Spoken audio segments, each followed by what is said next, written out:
Hi అండి, నమస్తే. Welcome to Geethu's వంటిల్లు. ఫ్రెండ్స్ ఎలా ఉన్నారు? అందరూ బాగున్నారా? ఈరోజు మనము పులిహారి దోసకాయ చట్నీ అయితే నేనైతే చేస్తున్నానండి. ఇది ఎలా చేయాలో చూపిస్తాను. ముందుగా రైస్ అయితే వండుకొని ఇలా ఖాళీ గిన్నెలోకి తీసుకున్నానండి. ఇందులోనే ఒక స్పూను పసుపు వేసుకొని ఈ రైస్కి పట్టేలాగా మొత్తం కలుపుకుందామండి. వేడివేడిగా రైస్ అయితే ఇప్పుడే వండి తీసుకున్నాను. ఇదైతే పసుపు రైస్కి మొత్తం కలిసేలాగా ఇలా కలుపుకొని ఇదైతే పక్కన పెట్టుకుందామండి. పులిహోరలోకి దోసకాయ చట్నీ కాంబినేషన్ అయితే చాలా బాగుంటుంది. నేనైతే పులిహోర దోసకాయ చట్నీ అయితే ఇప్పుడైతే రెడీ చేస్తున్నానండి. పులిహోర కోసం చూసారు కదా, రైస్లో పసుపు వేసుకొని ఇలా కలుపుకొని పక్కన పెట్టుకున్నాను. పోపులోకి కావాల్సినవి చూపిస్తానండి. చూడండి, ఒక 5-6 పచ్చిమిరపకాయలు ఇలా నిలువుగా కట్ చేసుకున్నాను. ఒక 7-8 ఎండుమిర్చి, గుప్పుడు కరివేపాకు, గుప్పుడు కొత్తిమీర, అలానే పచ్చిగుళ్ళు అండి, మనకి ఎన్ని కావాలితే అన్ని వేసుకోవచ్చు. అలానే తాలింపు దినుసులండి, ఆవాలు సరిపోతే వేసుకుందామని కొద్దిగా ఆవాలు ఎక్స్ట్రా తీసుకున్నానండి. ఇప్పుడు ఎలా చేయాలో చూపిస్తాను. చూడండి, పొయ్యి మీద గిన్నె పెట్టుకొని ఈ నూనె అయితే కాగనిద్దామండి. చూడండి, నూనె అయితే కాగింది కదా. 3 టేబుల్ స్పూన్లు పల్లీలు అయితే తీసుకున్నాను. ఇవి సిమ్లో పెట్టుకొని లైట్గా దూర రంగు వచ్చేంత వరకు వీటిని అయితే ఫ్రై చేసుకోవాలండి. పులిహోరలోకి పల్లీలు ఎక్కువగా ఉంటే బాగుంటుంది. ఇవైతే వేగిపోయినాయి కదండి. ఈ పులిహోర రైస్లోకి అయితే ఇవైతే తీసేసుకున్నాను. అలానే ఎండుమిర్చి అండి, ఎండుమిర్చి కూడా వేపుకొని రైస్లోకి అయితే తీసేసుకున్నాను.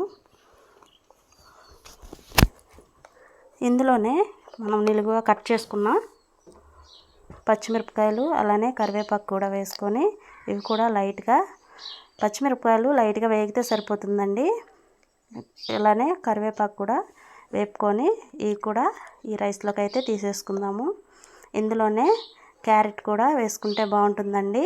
నా దగ్గర అయితే క్యారెట్ లేదు, నేను వీటితోనే చేస్తాను. నేనైతే నిమ్మకాయతో చేస్తున్నానండి పులిహోర. ఇదైతే టేస్ట్ కూడా చాలా బాగుంటుంది.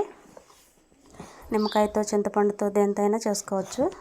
చూడండి, ఇవి కూడా తీసేసుకున్నాం కదా. ఇందులోనే 2 టేబుల్ స్పూన్లు తాలింపులు అయితే వేసుకున్నానండి. కొద్దిగా ఆవాలు ఎగస్ట్రా వేసుకున్నాను. ఇవి కూడా బాగా వేగనిద్దామండి.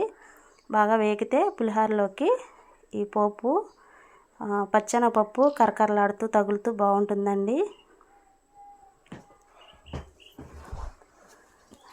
చూడండి, ఇవి కూడా చక్కగా వేగిపోయినవి. ఇవి కూడా ఈ పోపు ఈ రైస్లో అయితే వేసేసుకుందామండి. ఈ రైస్లో వేసుకున్నాక ఇందులోనే రుచికి సరిపడా సాల్ట్ అయితే వేసుకుందాము.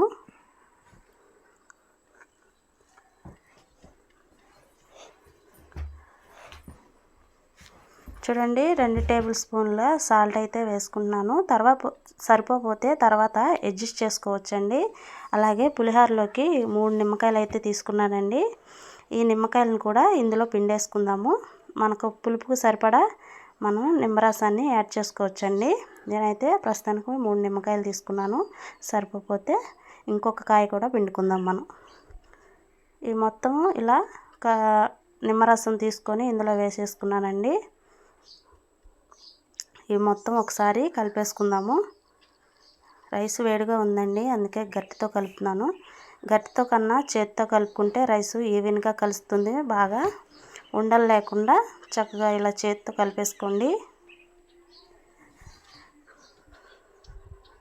చూడండి, పులిహోరలోకి అలానే కొద్దిగా కొత్తిమీర కూడా వేసుకొని మరొకసారి కలిపేసుకుందామండి.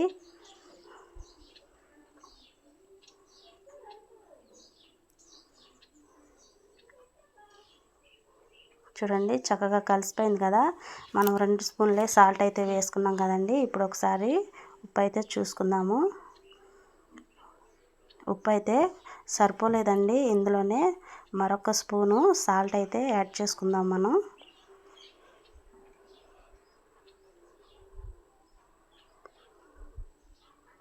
వేసుకొని మళ్ళీ ఒకసారి కలిపేసుకుందామండి. రైస్కి బాగా పట్టేలాగా కలిపేసుకొని ఇప్పుడు ఒకసారి చూద్దామండి, ఉప్పు పులుపు అన్నీ కరెక్ట్గా సరిపోయినాయేమో. చూడండి, ఉప్పు పులుపు అన్నీ కరెక్ట్గా సరిపోయినాయి. ఇవైతే ఒక ప్లేట్లోకి తీసుకొని చూపిస్తాను.